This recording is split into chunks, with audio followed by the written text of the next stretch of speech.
வாங்க வாங்க வாங்க வணக்கம் சார். என்ன சாப்பிடுறீங்க? ஒரே ஒரு ஊத்தப்பம் வேணுங்க.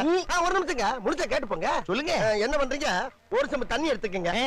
அத தோசைக்கல்ல ஊத்தி அதுக்குன்னு வழக்கமா ஒரு விளக்கமாறு வச்சிருப்பீங்கல்ல? ஆமாங்க. அத அடிப்பக்கமா திருப்பி சரிங்க. வரட்டு வரட்டு வரட்டுன்னு ஒரு 4 இழுப்பு இழுத்து சரிங்க. நல்லா கழுவி விட்டுருங்க. சரிங்க. ஒரு கிண்ண நிறைய மாவு எடுத்து பெரிய ரவுண்டாவும் இல்லாம சின்ன ரவுண்டாவும் இல்லாம சரிங்க. பொதுவா ஒரு ரவுண்ட ஊத்தி 4-5 வெங்காயத்தை போட்டு அள்ளி பொடி பொடி பொடியா நறுக்கி அப்படியே மேலாப்ல பரபர தூவி விட்டு சரிங்க.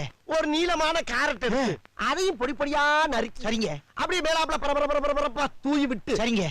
ஒரு 16 கரண்டி நெய் எடுத்து சரிங்க. அதுல 6 கரண்டி நெய்ய உள் சைடு அப்படியே லேசா விளாவி விட்டு சரிங்க. 10 கரண்டி நெய்ய தோசைக்கு வெளி சைடு அப்படியே மேலாப்ல விளாவி விட்டு சரிங்க.